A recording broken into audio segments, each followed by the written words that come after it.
MSW Media.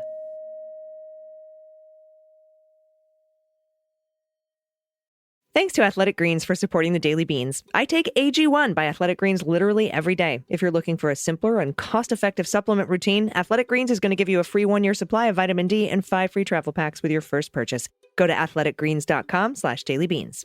News with swearing. Daily Beans, Daily Beans.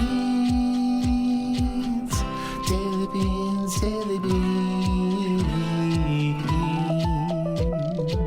Hello and welcome to the Daily Beans for Tuesday, March 21st, 2023. Today, Giuliani's lawyer, Bob Costello, appeared before the Manhattan District Attorney grand jury today. A January 6th defendant gets bench slapped for lying about his whereabouts. A Trump indictment could happen Monday or Wednesday, sending law enforcement scrambling. 4 Oath Keepers are found guilty on all counts. And Fulton County prosecutors seek to question Christina Bobb. I'm Allison Gill. And I'm Dana Goldberg. Hi, Dana. Welcome back.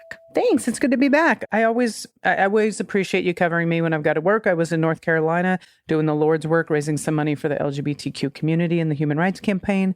So I thank you. That's probably going to happen on Sundays every once in a while. And so I just appreciate you. That's all. And I miss the listeners. So it's nice to be back. Yeah, I appreciate you doing the work. And some of the clips that I've seen from your appearance are so good. Oh, in Nashville, I went after Marsha Blackburn pretty hard. But I thank you for always sharing that stuff and getting it to the masses because you've got a good reach. And I appreciate you. Yeah, everybody follow me at Mueller, She Wrote. Follow Dana at DG Comedy. I will always share your clips. They're so funny. Thank you.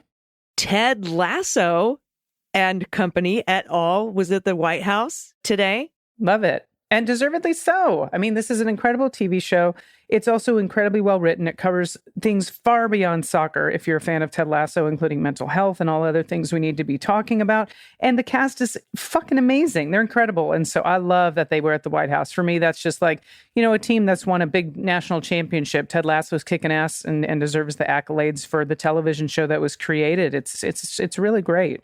Yeah, and he was there discussing mental health and mental health issues. And like you said, that show has really brought that to light. It's so very important to get, tear down those stigmas of talking about mental health. And I absolutely love that they were there today. Trent Krim from The Independent asked a question from the press briefing room when they were there in the press briefing room. Truly amazing. And by the way, Charlotte Clymer is going to join us on Friday's Daily Beans. Fabulous. She got to go to the motherfucking premiere and saw both 2 episodes. And so, she got to get her Ted Lasso geek freak on. And I absolutely am so jealous. I have to live vicariously through her.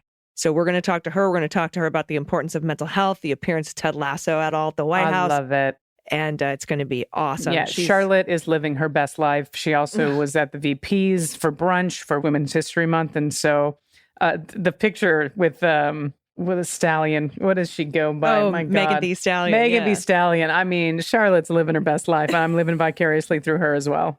I know. I'm so in love with it, and I can't wait to speak to her this week on the Beans. But for now, we've got a lot of news to get to. It's a pretty hairy news week, and I'm glad that you didn't have to be here yesterday because the introduction with the headlines was about 2 minutes long, Dana. It smashed our previous records. So it's a little bit more manageable today, so let's hit the hot notes. Hot notes. All right, first up, law enforcement officials are meeting NYPD headquarters in Lower Manhattan on Monday afternoon, that's today, to plan for a possible indictment of the former guy on charges stemming from payments to a sex worker. And that's according to a person involved in the planning, speaking to Politico. An indictment by a grand jury is expected late Monday or Wednesday. That's what they said. They've left Tuesday out of it, which is when Trump said he would be arrested.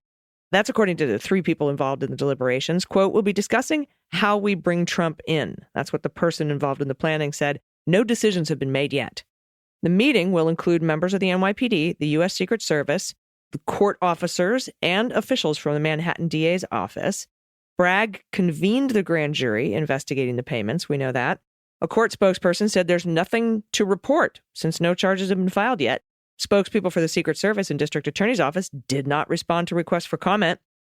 Robert Costello testified today and then gave a bizarre press conference afterwards to publicly denigrate Michael Cohen after saying he was only there. He said over and over, I was only there, Robert Costello, to provide the truth to the grand jury.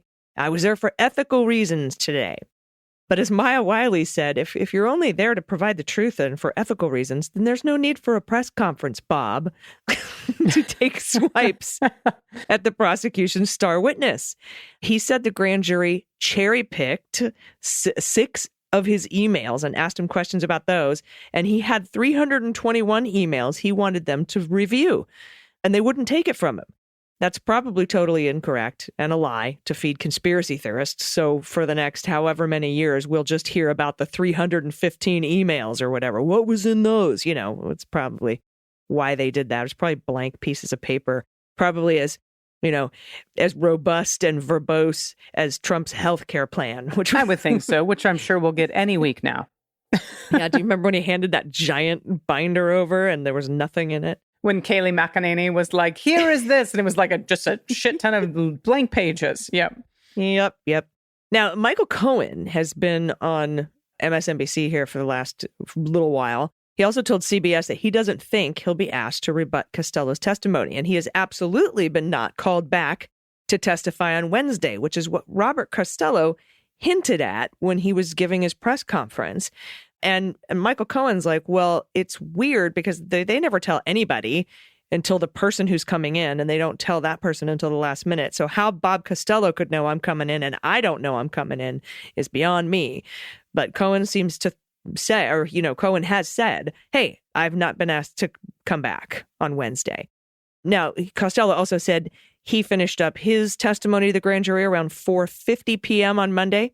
And keep in mind, Dana, in New York, any indictment is filed under seal. So we won't see it publicly as soon as it drops. We only know about it when the arraignment happens. So we might not hear about the indictment until, you know, Trump team inevitably blabs about it. Now, Costello seemed to, I'm keeping my eye on Truth Social to look for, like, looking for like madman rants on Truth Social is not going to, that doesn't help because that's all that there is. And he'll be like, this indictment was leaked, and it would be from him. Yeah. And then he'll blame the DA's office and then say he'll file a motion to quash his indictment because they tainted the Yeah, he'll blame everyone but himself. Now, Costello seemed to think, again, there would be another witness testifying Wednesday morning. That's maybe not Cohen. I don't know. But again, I don't think he would know if Cohen doesn't know. I haven't been able to confirm any of that. But, we'll find out. There are currently, by the way, about 13 pro-Trump protesters in New York right now. Ben Collins is at the scene. And he's like, yeah. And by the way, these are the same people who showed up to protest Drag Story Hour. Right. There's seriously a handful. When I say like 13, I'm not exaggerating or like, undercut it. Literally like 13 people. So far, those are the major protests. Of course, he did ask them to come on Tuesday. Right. We'll see if that changes. I do think, though, that, and we'll get into the story on my next one here, but I think part of the reason there's not more is because the Oath Keepers and the Proud Boys know that they're in a lot of fucking trouble for going to bat for this guy last time, and so they're not rallying the troops. So that's a big part of it. Yeah, and every single road into New York has cameras. Every single tunnel has cameras. You're going to be... That's what deterrence does. That's why the DOJ indicting and convicting these MRFers, I can say motherfuckers, it's my show. Not can, you should, but go on. It's important. It's why it's so important is the deterrence. And that's why it's also important that we get the indictments of the ringleaders too. Anyway, What were you going to say? I was going to say, this is from Ryan Riley. This is at NBC. Well, 4 members of the Oath Keepers, they were convicted of conspiring to obstruct an official proceeding in connection with January 6th attack on the U.S. Capitol on Monday, as a judge orders jurors to continue deliberating the most serious counts against 2 additional defendants. Well, Sandra Parker, Laura Steele, Connie Meggs, and William Isaacs, they were all found guilty of conspiracy to obstruct an official proceeding. The jury found Michael Green, another member of the Oath Keepers, not guilty of conspiracy to obstruct, but was still debating whether he was guilty of aiding and abetting the obstruction of an official proceeding. So it's a different charge. Benny Parker was not found guilty of aiding or abetting, but the jury was still deliberating the conspiracy to obstruct an official proceeding for him. Now, all 6 members of the far-right group, they were found guilty of the charge of entering or remaining in a restricted building or grounds. Both Parker and Green may only ultimately be convicted of that charge. Now, this was the 3rd group of Oath Keepers members to go to trial for their actions on January 6th, but these defendants did not face the more serious and seldom used charge of seditious conspiracy that those in the first 2 groups actually faced, AG. Parker, Steele, Meggs, and Isaacs were alleged to have entered the Capitol, while Green and Parker were not. 9 other members of the Oath Keepers have been tried in relation to January 6th. 5 of them, that was Rhodes, Meggs, Watkins, Kenneth Harrelson, and Thomas Caldwell, they were found guilty in November of a charge of obstruction of an official proceeding. 2 of them, Oath Keepers founder Rhodes and Meggs, they were also found guilty of seditious conspiracy. Yep. And then more were found guilty of seditious conspiracy. And of course, the Proud Boys are still on trial right now. They are indeed. For their seditious conspiracy charges. And Fulton County prosecutors, leading the criminal investigation into efforts by the former guy to overturn the results of 2020 in Georgia, are now looking to question one of Trump's attorneys as part of the probe. That's according to sources familiar with the matter talking to ABC News. Prosecutors in DA Fani Willis's office have requested an interview with Trump's attorney, Christina Bobb. Fabulous. That's according to multiple sources. Now, it's not clear what information prosecutors hope to gain from Christina Bobb, whose role in Trump's handling of classified documents is also being examined by Special Prosecutor Jack Smith. Criminal defense attorney John Lauro, who represents Christina Bobb, confirmed to ABC News that Fulton County called him last week and requested an interview with Bobb. That's the prosecutor's office. This is not a subpoena to the grand jury. This is for a meeting with the prosecutors. The prosecutors didn't specify what information they were looking to glean from speaking with Bobb, adding that prosecutors, he said, this is Lauro, her attorney, said prosecutors knew nothing about any role Christina Bobb had since she had nothing to do with Georgia. And that's not quite true.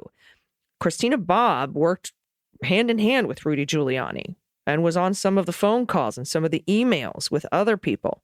You can easily Google Christina Bobb, Fulton County, Georgia, or Christina Bobb fraudulent elector scheme. She had a lot to do with it. Bobb plans to deny the request.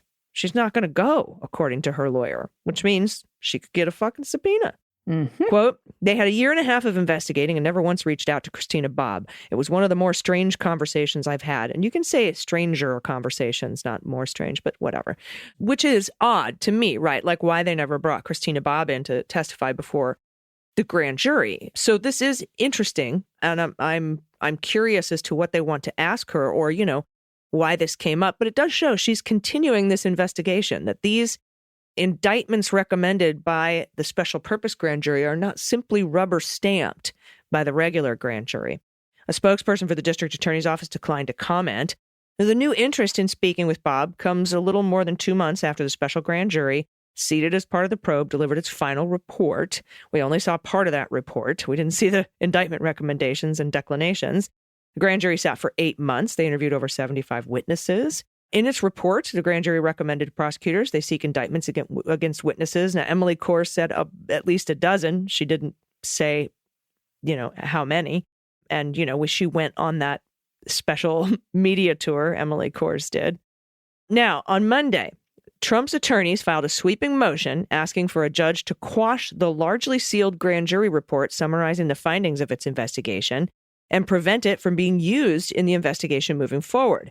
The motion filed in Fulton County Superior Court also seeks to remove the DA's office leading the investigation. Just the whole office has to recuse itself. It's a 483-page motion, mostly exhibits, and it will likely be defeated. It's unclear if it could delay indictments at this point because these kinds of motions are usually brought after charges are filed. And Pete Strzok and I go over that filing in more detail on tomorrow's episode of Cleanup on Aisle 45. All right, AG, thank you so much. And this is from Kyle Chaney at Politico. A January 6th defendant who spent 2 days at CPAC, drew a fierce rebuke from a federal judge who said he misled her about his whereabouts when she granted his permission to come to Washington. U.S. District Court Judge Amy Berman Jackson, she tore into Gabriel Garcia, and he's a Miami-based member of the Proud Boys who faces civil disorder and obstruction charges for what she said was a pattern of defying court orders and violating the conditions of his pretrial release. This is a quote. "You are finished making up your own rules." That's from Jackson, ordering Garcia into home detention and indicating that any more violations would result in his immediate incarceration. Fuck yeah. She said he seemed to have, quote, disdain for the court's orders and be somewhat contemptuous of her authority. Well, Garcia's already flirted with defiance, obtaining Jackson's permission to travel to Nashville, Tennessee for business in 2021, only for court officials to later discover he misled them about his activities. Now, though Jackson noted her displeasure at the time, she continued to grant Garcia permission to travel, demanding itineraries and details of his plans. But she noted that Garcia had been on notice since then of the court's concern about his compliance. But when Garcia made a short notice request to come to Washington in early March, he said it was to sit in on the January 6 trials and to meet his lawyer. He made no mention of attending CPAC, even though he had said on a podcast prior to the request that he wanted to attend the conference but was concerned about getting the court's permission. Well, this isn't something you ask for forgiveness because she'll fucking lock him up. Now, Jackson also pointed to Garcia's use of social media. He told followers that he had secured a ride on former President Donald Trump's plane to CPAC and even appended pictures that appeared to be from Trump Force One, which Jackson said raised the alarm of pretrial services officers tasked with ensuring Garcia's compliance with court orders. The judge repeatedly emphasized that her decision to punish Garcia for pretrial violations was not a result of his political activity, noting that she had granted every single request by him to travel in the past, no matter the reason. But she said he specifically sought her permission to travel to D.C. on false pretenses. And this is a quote from her. "When you lie about the reasons why that is necessary, that means the permission I gave you to leave the state was issued under false pretenses." Jackson said Garcia's decision to justify his trip to CPAC by claiming he needed to be in Washington to attend January 6 trials was too clever by half and required a strained Talmudic parsing of her repeated orders to justify. I love the choices, the word choice. Jackson's decisions to order Garcia on home detention was actually milder than requested by the court's pretrial services officer, which sought his immediate incarceration pending trial. Jackson said the request was well-founded, but that she viewed home detention with strict conditions as more appropriate for now. However, she said any additional violations will result in immediate pretrial detention, and she would issue a bench warrant rather than invite him to her court to explain himself. Yeah, Garcia's new conditions permit him to leave his home only for employment, religious services, medical treatment, or court appearances. Any other activities outside his home must be approved by court officials 2 days in advance. Any travel outside the Miami area would require 3 days' notice and permission from the court. Jackson also broadened Garcia's prohibition from traveling to Washington, D.C. to include the entire D.C. metropolitan area, which includes areas in Maryland and Virginia as well. So boys in trouble. Yeah, and to be fair, she's given him every, possible, she even said, hey, if you'd have just told me you wanted to go to CPAC, I probably would have approved that, you dumb fuck. I mean, She didn't call him a dumb fuck, but I did, because what the fuck? Are you, hey, if you're ashamed about going to CPAC, don't go. Yeah. I don't understand why you would want to go to the crotch grabbers convention in the first place, but oh, man. Anyway, here we are, and she's given him every chance, and now she's like, all right, now you're on home detention. You can only leave for these certain things. But if we come back here, you're coming back by warrant, and I'm putting you in fucking jail. So I love it. Love it. Yep. Judge Jackson, if you're nasty. All right, we've got some wonderful good news submissions today. If you have any, send them to us at dailybeanspod.com and click on contact. We'll be right back after this quick message with the good news. Stick around. After these messages, we'll be right back.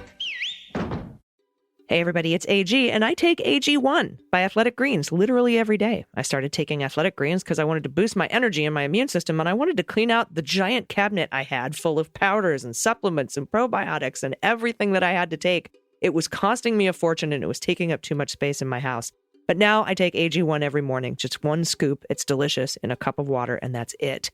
It makes me feel unstoppable. And we want to thank Athletic Greens for their support. Right now, they're offering you a free 1-year supply of immune-supporting vitamin D and 5 free travel packs with your first purchase. Just go to athleticgreens.com/dailybeans. It seems like I've tried literally hundreds of different supplements, but this is different, and the ingredients are top shelf. I first learned about AG1 from a good friend of mine. It makes it so easy to take the highest quality supplements all at one time. Just that one delicious scoop of powder mixed with water once a day. I noticed right away it adds a little boost to my energy. I even started sleeping better. If I had to pick only one thing to do to take care of my health, I would choose AG1 by Athletic Greens. And AG1 by Athletic Greens is a great value, too. I replaced that whole cabinet full of daily multivitamins and probiotics and supplements, all with the one scoop. It is an easy, quick, and seamless daily habit to pick up. It's saving me time and money every day. You have to try it. So if you're looking for a simpler, more cost-effective supplement routine, Athletic Greens is going to give you a free 1-year supply of vitamin D and 5 free travel packs with your first purchase. Just go to athleticgreens.com/dailybeans. That's athleticgreens.com/dailybeans. Check it out. Everybody, welcome back. It's time for the good news. Who likes good news? Everyone? Then good news, everyone!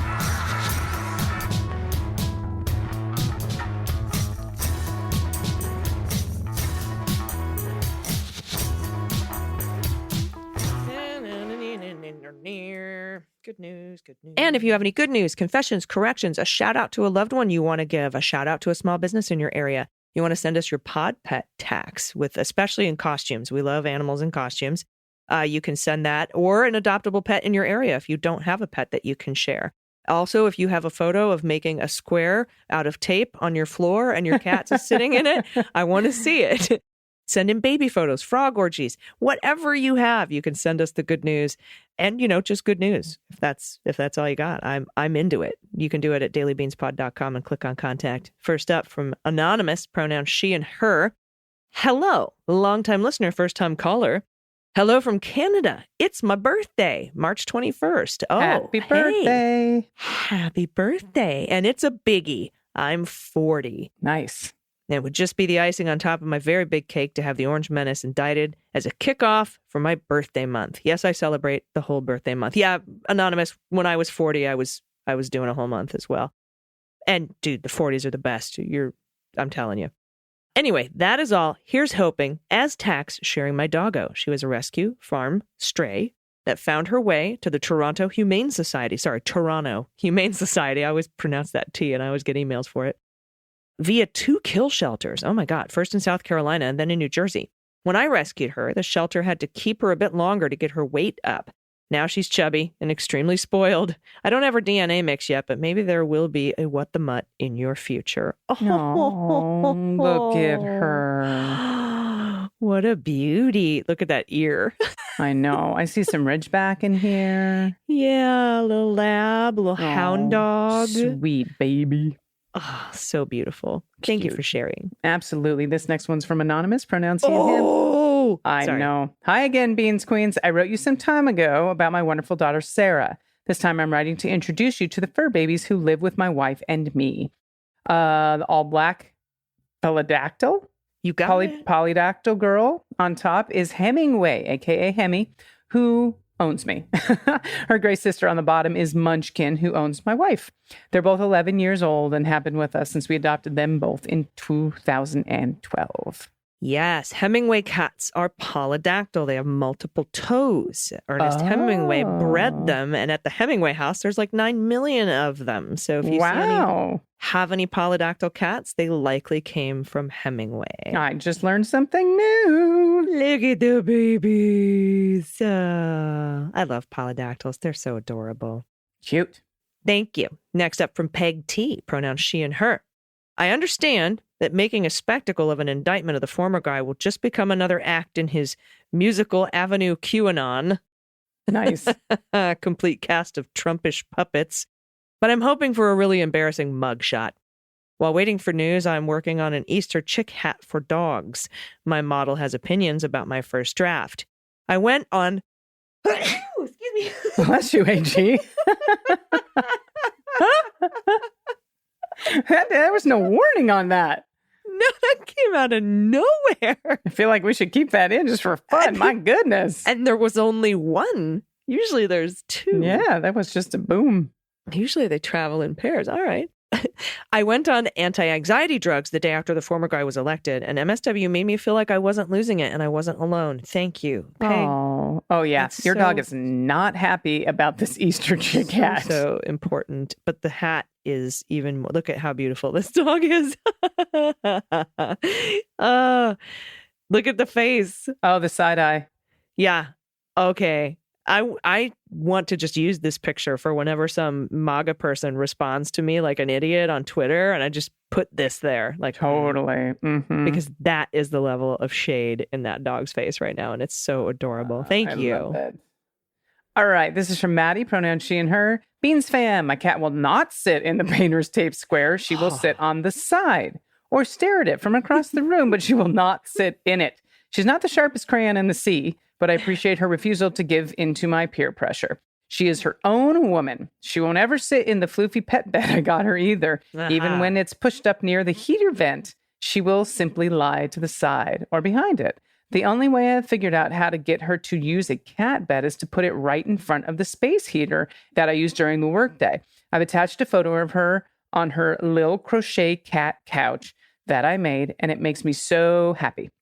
Speaking of which, I have great news, which is that I am officially on the primary ballot for my local inspector of elections position in rural northeastern Pennsylvania. Ooh. Nice. This is the first time I've ever run for any kind of elected position, and I am running unopposed. There's no Republican candidates either. So here's hoping I make it to the general election, LOL. I've been volunteering as a poll worker since the fall of 2020 when we moved here from New York City, and it rapidly became one of my favorite things to do in the community. Couldn't recommend it enough for anyone wanting to feel a little more involved or connected, especially if you're living in a new area. Thanks for all you do. I'm a longtime listener and occasional writer, and the Daily Beans are essential to my mornings. The Beans fame inspired me to actually put my goddamn name on a ballot, and I hope to do you all proud in holding down the fort for safe, secure, and joyful elections in my bright red area. Oh, I love it. Safe, secure, and joyful. Yeah. I like Yep. The cat is like, fuck your box on this floor. Dude. All right. Maybe so now, a bad choice of words, actually. so now there's a wrinkle, right? If your cat won't sleep on its bed and avoids sitting in the spaces, maybe it's interesting that they only sit on the outside of the tape I know. square. Look. That's funny. It's almost like I see it and I'm not fucking getting in it. I'm not giving in. I know what you're doing. You're not the boss of me. God. I'm still the boss in this house. So funny. I bet you that cat lays in that square if you leave the room. Totally. Oh, thank you for that submission. Finally, from Nicole, pronoun she and her. Hello, legume ladies. I have 2 submissions, a shit kid say and a photo. First, one of my sons is a huge history buff. I'm talking photographic memory for history. Don't get him started unless you have at least an hour to spend learning about whatever topic he's going to discuss. Right now, his class is learning about the Cuban Missile Crisis, so he is full of deep dive fun facts. Last night, he was telling me about Operation Orstack, the code name for a possible U.S. invasion of Cuba in 1962. Son, by the way, they weren't very creative with the name. Orstack is just Castro spelled backwards. Me, well, it's better than the first choice, Ilke Astro K. And then he says, oh yeah, Bay of Pigs Latin. Oh, snap. Damn. How old is this kid? This Seriously. is a clever mofo. I could not stop laughing. I'm patting myself on the back for raising such a smart and funny young man. Yeah, no shit, dude. Indeed. Bay of Pigs Latin. Get it? Pig Latin? Bay of Pigs? Cuban Missile Crisis? Holy crap. As for the photo, I know it's not a frog orgy, but it's the best I could do. Okay, there's people are trying. Oh my God. I don't even know what to make of this photo because I haven't heard the rest of the story. Go ahead. The Liberty Science Center in Jersey City, New Jersey, has a display of naked mole rats. There are tunnels connecting different compartments, which they have designated for things like sleeping, food storage, and peeing and pooping. This is a photo of the naked mole rat sleeping container, just a big pile of weird wrinkled skin with teeth. Thank you for the explanation because I was like, what is happening Who knows here? how many deep? Is it an orgy? Can't say, but it's a sight to behold. Yeah, do they have an orgy room and a vomitorium? Is it like ancient Greece? Oh my God. Thank you for keeping me up to date with all the breaking news without breaking my brain or spirit. And by the way, I've seen this. We have this at the San Diego Zoo. We have a naked mole rat exhibit, and they do. They designate rooms. There's a bathroom. There's a sleeping room. Apparently there's a fuck room. I don't know.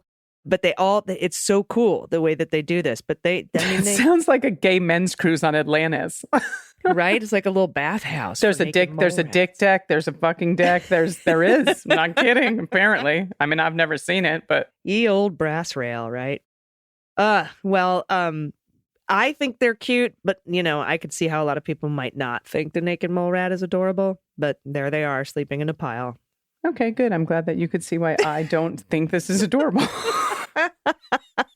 I'm a little freaked out.